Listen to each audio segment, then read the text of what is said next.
Hello दोस्तों, स्वागत है आपके अपने YouTube चैनल ज्ञानगंगा स्टडी पर।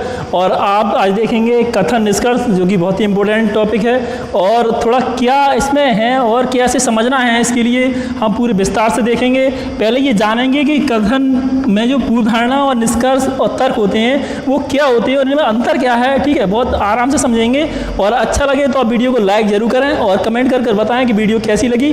ठीक, तो आइए चलते हैं कथन पर। देखिए कथन क्या है? एक स्टेटमेंट, यानी कि कोई अगर हमने किसी से बात कही तो वो होगा कथन। ठीक है, आप कोई भी बात कह सकते हैं इसमें। ठीक, तो इसमें कथन में तो आपको पता होगा, कथन जैसे कोई किसी ने एक वाक्य कहा तो साधारण उसे हम कथन कह देंगे, लेकिन इसमें पूर्व धारणा और निष्कर्ष और तर्क, ठीक है, ये तीन चीज़ होती है। एक चीज़ और होती है जो बैंक में पूछी जाती है, कार्रवाई।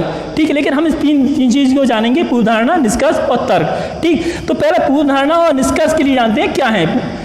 ठीक, तो देखिए पूर्व धारणा, अगर पूर्व धारणा का हम ऐसे ही अर्थ समझना चाहें तो इससे का मतलब होता है पहले धारण को किया हुआ, यानी कि पहले धारण किया हुआ, यानी कि पहले कोई चीज़ हमें पता है तो उसे कहेंगे हम पूर्व धारणा। ठीक, और उसके बाद जो पहले धारण कर रही हो उसे कहेंगे पूर्व धारणा। लेकिन पूर्व धारणा के बाद अगर कोई चीज़ आती है तो उसे हम कहेंगे निष्कर्ष कहेंगे। ठीक है, यानी कि ये चीज़ क्या आएगी, बाद में आएगी और ये आएगी पहले। ठीक, अब देखते हैं, थोड़ा अंतर जानते हैं। देखिए मान लो यहाँ पर ये दुकान है। ठीक, ये दुकान है चाय की दुकान है ये। ठीक, यहाँ पर एक व्यक्ति चाय बेच रहा है। ठीक, ये है व्यक्ति चाय बेच रहा है। ठीक, तो चाय बेच रहा है तो यहाँ पर एक व्यक्ति जाता है दूसरा यहाँ से, और ये व्यक्ति इससे चाय मांगता है। ये कहता है मान लो कि मुझे चाय दो या चाय की ज़रूरत है, तो ठीक है ये चाय मांगता है।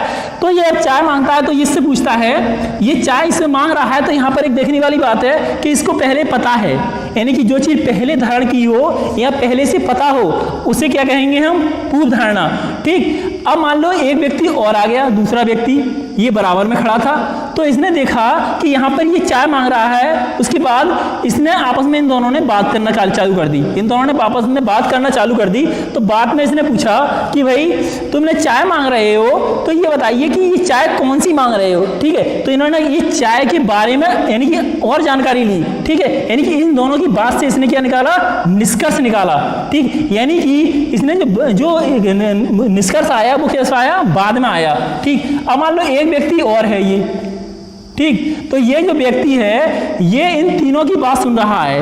जब तीनों की बात सुन रहा है तो ये निकालेगा, इन तीनों की बात में तर्क निकालेगा कि इसका क्या तर्क है। तो ये तीसरी चीज क्या होती है हमारी, तर्क। अब तर्क को दो प्रकार से जान सकते हैं। ठीक, देखिए निष्कर्ष और पूर्व धारणा को हम एक एक करके मतलब पूर्ण विस्तार से अध्ययन करेंगे, एक एक चीज का, निष्कर्ष का। ठीक, इसमें एक एक पॉइंट है उनको देखेंगे। पहले सिर्फ एक थोड़ा सा अंतर देखा है हमने, अब पहले तर्क पर आते हैं। ठीक, तर्क में आपने देखा होगा अभी खूब पेपरों में आया था तर्क, तो अभी रेलवे ग्रुप डी वाले पेपर में ज़्यादा आए थे ये तर्क वाले। उसमें एक होता था मजबूत तर्क और एक होता है कमजोर तर्क। ठीक, तो देखिए कमजोर और मजबूत में अंतर क्या है।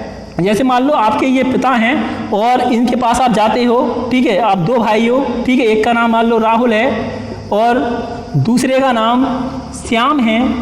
तो दोनों अपने पिता के पास जाते हैं और पूछते हैं। राहुल ने पूछा कि अपने पिता से कि मुझे 500 रुपये की ज़रूरत है।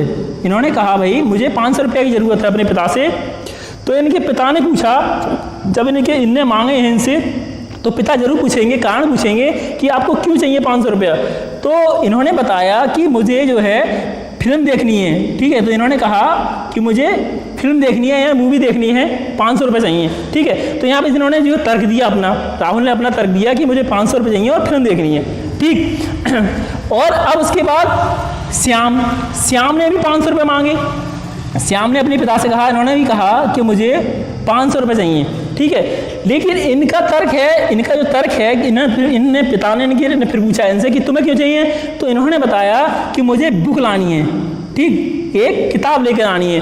तो यहाँ पर जो किताब के लिए मांग रहे हैं पैसे, ये मांग रहे हैं फिल्म के लिए मांग रहे हैं। तर्क दोनों का है, दोनों ने तर्क दिया है अपना अपना कि मुझे फिल्म के लिए चाहिए और इन्होंने कहा मुझे किताब के लिए चाहिए। तर्क दोनों का सही है। ठीक है, अपनी जगह पर दोनों ठीक हैं। ठीक, अब वो सोच के ऊपर डिपेंड करता है।